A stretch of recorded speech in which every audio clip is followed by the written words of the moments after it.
Hey, what's up?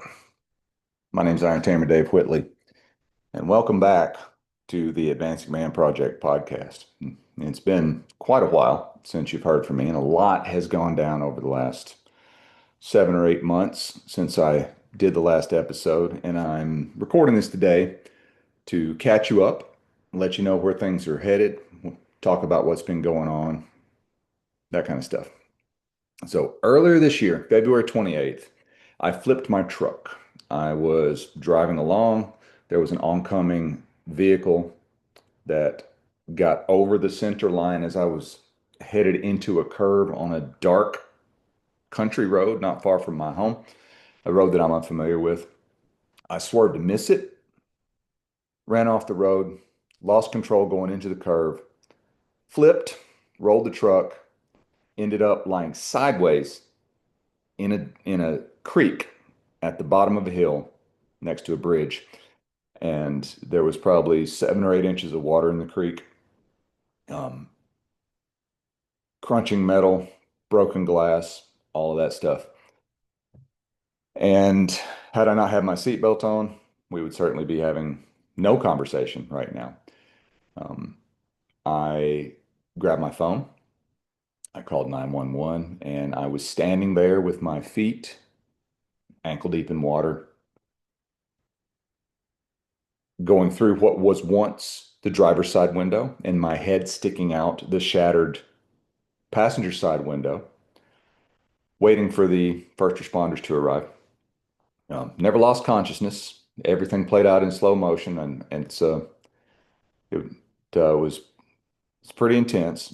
They came, they cut the windshield out of the vehicle. At one point, I thought maybe I can climb out of this while I was waiting on it because I kind of scanned my body and checked it out, and everything was okay. I felt like I was relatively unscathed. So I held on to the door of the truck where my head was sticking out and pushed down on it to try to climb out. And the truck moved, and I thought, this is a bad idea. I didn't roll the truck and come out in relatively good condition, only to have it roll over on me while I'm trying to escape. So I waited for them. They cut the windshield out. I climbed out through where the windshield was, climbed up this probably 18, 20-foot hill, got into the ambulance. They put the neck brace on me, which was hilarious because I had um, managed to do all that, and they put a neck brace on me. And I'm totally grateful that they did. I understand that's protocol. They want to protect me in case there was anything that was not readily apparent, spinal injury. On the way to the hospital, I had a conversation with the EMT who was wonderful. He noticed a kettlebell on my tattoo. We started talking about kettlebells and training. He asked me what I did. I know part of this is just to constantly be evaluating the mental state and whether or not I'm cognizant of what's going on, which I was. And I explained to him what I've been doing for the past 20 something years. I talked to him about bending steel and ripping decks of cards and breaking chains and everything associated with that. And he said very, very seriously that if your training did not save your life tonight, it kept you from being seriously injured. He said something to the effect of he sees several accidents like that a week, and no one really just walks out of it or especially climbs up a hill the way I did. So there's a reason for some strength there, right? Um, I wound up with a couple of staples in the back of my head, which was where the roof of the truck was crushed in as it rolled over this big rock, and a few stitches in my elbow where I hit the broken glass from the window. Other than that, there were no real issues physically. Um, and I'm completely cognizant of the fact that that could have been the end of the story for me. That could have been the end of my saga, my tale. But I walked away from it, shaken up, very much alive, emotionally very, very shaken.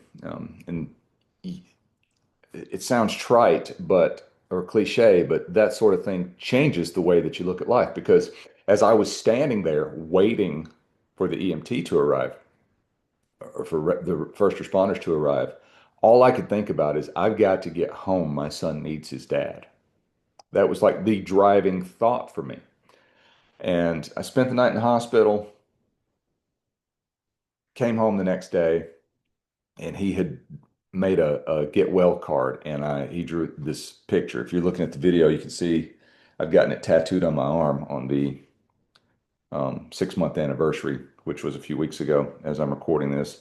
And if you're just listening, it's a picture of a robot with a heart next to it. The robot itself is green and its legs are purple. And that was his idea because he wanted it to be the colors of the Hulk because he knows that I love the Hulk. So walking away from that and the perspective shift that goes along with it, caused me to hit a bit of a mental reset and to think about what really matters, where I put my energy. And the obvious thing there being, again, it sounds trite and cliche, but strength isn't just about pressing something heavy or ripping a deck of cards or bending steel. It's about resilience. It's about being able to survive, in the physical, like the conversation I had with the paramedic. And it's also about being able to adapt and keep moving forward when you get thrown off course from whatever's happening in life. And so that's part of why I haven't done an episode of the podcast. I feel like the podcast needs to evolve. I feel like I'm proud of the work that I've done up to this point and being focused on coaching dads to be better dads and everything associated with that. But the Advancing Man Project is going to look and feel a little bit different moving forward. I honestly don't even know if I'm going to keep that name. But the mission is still the same in its core, helping people, not just men, but people expand their comfort zones, build strength across every aspect of their life. Um, but I'm going to start doing more of a physical training aspect of it that I haven't focused on as much before. There'll be less interview stuff, or there'll be more solo stuff, I guess I should say. I don't know how much interview stuff I'm going to do. I'm very much um, still in flux about what I want it to look like. But the idea is that it's going to be about practical strength and stuff that we can do day to day to um, be stronger in all areas of our life. So that same energy has brought me back into coaching. I've been a coach or an instructor of something related to strength for the better part of 25 years now. There's martial arts stuff, there's kettlebells, original strength, performing strongman and old time strongman university, barbells, bodyweight stuff, qigong, breathing exercises, cold exposure, all these things that are associated with and designed to make you stronger in some capacity. And also the esoteric stuff or the metaphysical stuff to do with spirituality and chakras and the Godai and all of the woo-woo stuff that I'm into.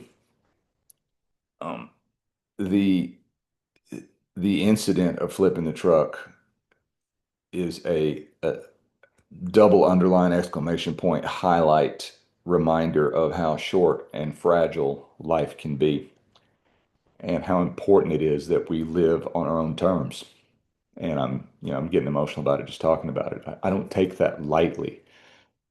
I had found myself in position doing some stuff professionally that wasn't really aligned with my vision for myself. And that's not to say that what I was doing with financial services isn't a good thing. It's a wonderful thing, and I am still um, excited about that. I still have friends that are involved in that, and I'm certainly happy to direct people towards that. But it's not the thing that I was put on this planet Earth to do. Um, New life in the podcast, new energy in my coaching, and expanding the comfort zone, building real strength, the kind of strength that carries over into every aspect of life.